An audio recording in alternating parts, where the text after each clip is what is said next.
지난 30일 러시아 국방부 공보국은 자국의 최신형 지대공 미사일 시스템이 카자흐스탄 동부의 샤리샤간 미사일 시험장에서 실시된 요격 실험에 성공했다고 발표했다. 러시아 당국은 이번에 발사된 미사일이 자국 항공우주군 산하미사일 방어무대의 신형 MD 시스템이며 요격 실험에서 가상 표적을 정확히 타격했다고 밝혔다. 이번에 요격 테스트를 실시한 미사일 유형은 공개되지 않았으나 서방정보당국은 이 미사일이 일명 프로메테우스라 불리는 S-500 러시아명 55R6M 트리움파터 M일 것으로 판단하고 있다. 2020년까지 5개 포대를 실전에 배치하는 것을 목표로 개발이 진행 중인 S-500은 현존 최강의 지대공 미사일 체계로 불리는 S-400을 대대적으로 개량해 만든 러시아의 야심작이다.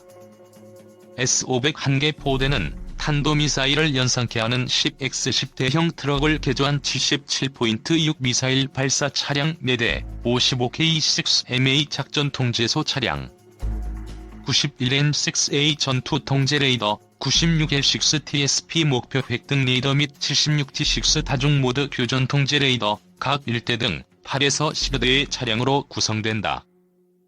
S-500 포대는 불과 10여 대의 차량으로 구성되는 단촐한 구성을 가지고 있지만 이 10여 대만으로도 남한 전체 면적에 달하는 방어구역을 만들어낼 정도로 가공할 요격 능력을 보유하고 있는 것으로 알려졌다.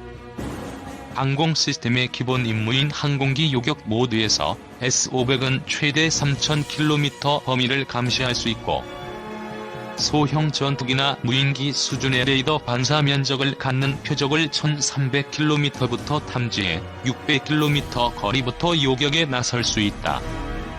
서방 측에서 운용 중인 일반적인 지대공 미사일의 사거리가 40에서 160km 수준인 점을 감안하면 비교 자체가 안 되는 수준이다.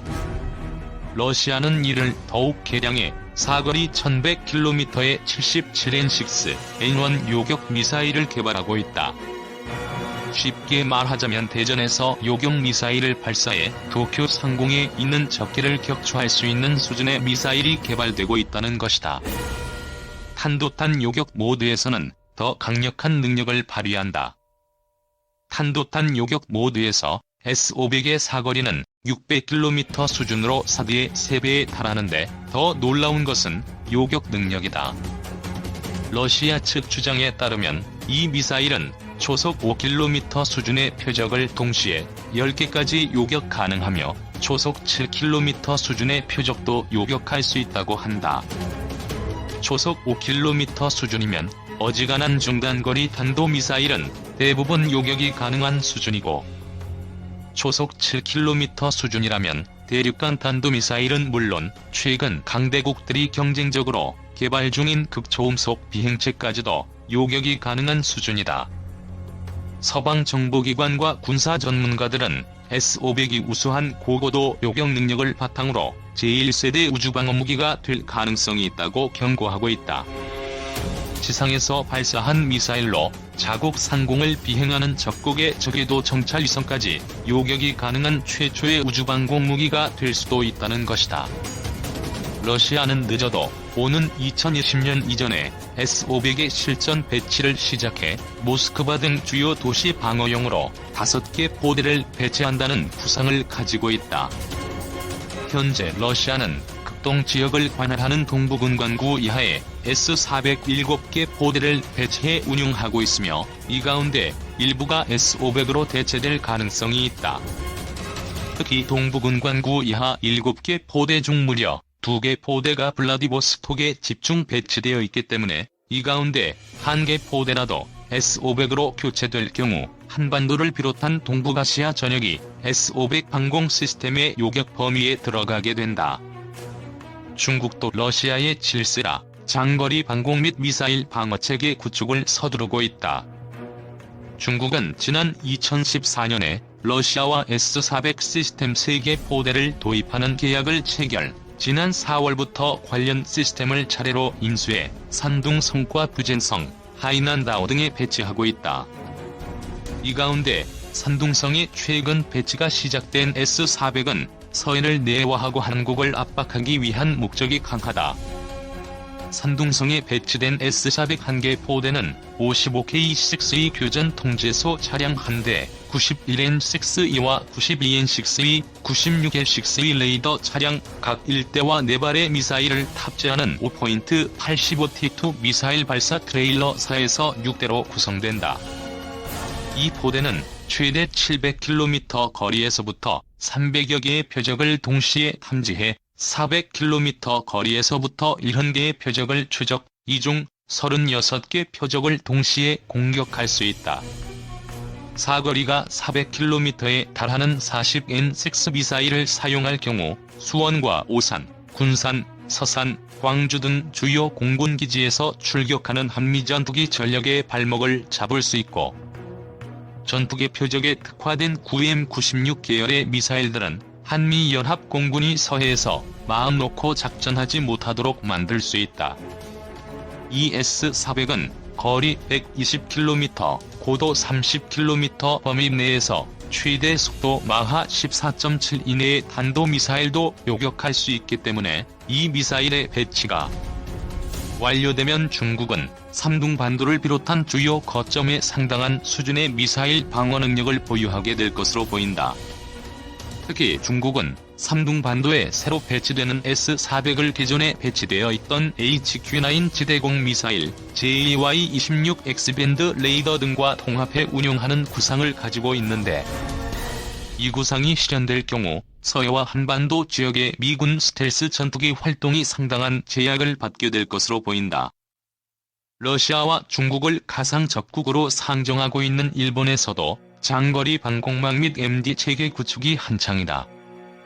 일본은 최근 최소 4조 원 이상의 예산을 투입해 북부와 남부 지역에 각 1개소의 이지스 어시어 체계를 2023년까지 구축하기로 결정했다. 일본은 새로 구축되는 이지스 어시어 시스템에 미국 로키드 마틴의 최신형 장거리 레이더 SESR 기술을 적용, 수천 킬로미터 밖에서부터 적이 항공기나 탄도미사일을 추적할 수 있는 고성능 방공체계를 개발할 계획이다. 일본은 탄도미사일 방어용으로 개발된 이지스 어시어 시스템을 더욱 개량해 통합방공미사일 방어 체계로 만들어낼 계획인데, 이것이 계획대로 완성되면 앞서 언급한 중국과 러시아의 방공, MD 체계를 능가하는 가공할 방공무기가 완성될 전망이다. IAMD라고 불리는 이 개념은 이지스 어시어를 비롯해 바다에 떠있는 8척의 이지스 구축함과 지상의 패트리어트 팩2-3, 공중의 조기경보 통제기와 미일 위성 감시 체계를 하나로 통합한 것이다. 위성과 조기경보 통제기, 지상 및 해상의 고성능 레이더로 모든 방향을 감시하므로 적이 항공기나 탄도미사일은 물론 지표면이나 해수면에 붙어 낮게 날아오는 순항미사일이나 드론도 탐지, 요격이 가능하다. 일본은 이 IAMD의 핵심 포격 자산으로 SM-3와 SM-6를 낙점했다. 일본은 이미 구형 SM-3, 블라크 IA를 운영하고 있고, 이르면 내년께 최신형 SM-3, 블라크 IA를 도입할 예정인데, 여기에 적어도 요격용의 SM-6까지 추가하기로 한 것이다. SM-3 미사일은 중장거리 탄도미사일에 대한 요격 능력을 보유함은 물론 지난 2008년에는 위성 요격 능력도 입증한 바 있는 가공할 성능의 요격 무기다. 이보다 더 개량된 SM-2 블라크 IIA 미사일이 내년부터 일본에 인도되면 일본은 북한에서 발사한 미사일을 북한 영공에서 격추시킬 수 있는 초장거리 요격 능력을 갖추게 된다. SM-3가 요격하기 어려운 저고도로 비행해오는 일반 전투기나 드론, 순항 미사일은 SM-6가 담당한다. 미 해군에도 갓 배치되기 시작한 최신형 미사일인 SM-6는 최대 460km 거리에서 적 항공기와 드론, 순항 미사일을 요격할 수 있으며, 지난 2015년에는 종말 단계에 있는 단거리 탄도미사일에 대한 요격 능력도 입증한 고성능 요격 미사일이다. 이러한 SM-3, SM-6 콤비로 구성되는 방공망이 완성될 경우 일본은 저고도에서부터 우주 영역까지 통합 방공체계를 완성한 세계 최초의 국가가 된다. 이와 같은 주변국들의 장거리 방공, MD 체계 구축 경쟁은 단순히 강대국들의 군비 경쟁 정도로만 인식하고 넘어갈 일이 아니다. 한반도는 이 국가들의 장거리 방공 체계의 감시, 요격 범위가 모두 중첩되는 지역이며 이 방공망들이 완성되면 대한민국의 영공은 주변 3국 방공무기의 요격 사정권에 완전히 들어가게 된다. 주변국들의 이러한 군비 경쟁은 이미 오래전부터 진행되어 왔지만 한국은 자국 영공이 이토록 위협받고 있음에도 남일 보듯 해왔다. 40년 가까이 써온 구식 호크 미사일을 최근에야 신형으로 대체했고 도시 하나 겨우 지킬 정도의 단거리 요격 미사일 천궁 블라크2의 배치 여부가 최근에야 결론났다. 주변국과 같은 장거리 방공무기나 장거리, 고고도 MD 체계는 주변국을 자극할 수 있다며 생각 자체도 못하고 있으며 그렇다고 주변국 방공무기의 한국 영공에 대한 위협을 조금이나마 차단할 수 있는 전자전기나 이를 지원하기 위한 고성능 전자정찰기와 같은 지원 전력 도입이 준비되고 있는 것도 아니다. 도대체 대한민국은 미래의 영공을 무슨 수로 지킬 생각인 것일까? 러시아판 사드 S-500 시험 성공. 481km 명중, 미군 인증 세계 최장 사거리. 극초음속 미사일 아반가르드 양산 시작. 러시아가 세계 최장 사거리를 자랑하는 방공미사일 체계 S-500의 발사 시험을 은밀히 진행해 성공한 것으로 밝혀졌다. S-500의 지대공 미사일은 299마일 거리에 떨어진 목표물을 타격했다고 익명을 요구한 미국 정보 소식통을 인용해 CNBC 방송이 25일 이같이 보도했다. 이번 발사 거리는 지금까지 미국이 파악한 다른 미사일보다 50마일이 더 긴 것으로 파악됐다고 소식통들은 설명했다. 러시아는 S-500이 극초음속 미사일뿐 아니라 F-22, F-35와 같은 스텔스기, 드론 등을 요격할 수 있는 능력을 갖추고 있다고 강조한다. 그뿐만 아니라 지표면에서 62마일 상공에 있는 비행 물체도 떨어뜨릴 수 있다고 분석했다.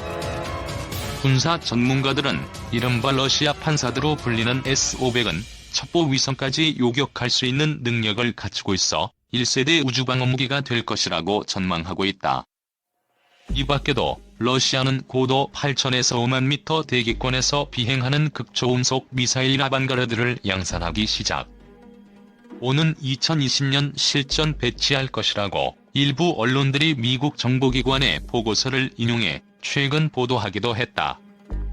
아반가르드는 대륙간 탄도미사일의 핵탄두를 탑재하고 공기 역학을 이용해 대기권 상층부를 비행한다고 알려졌다.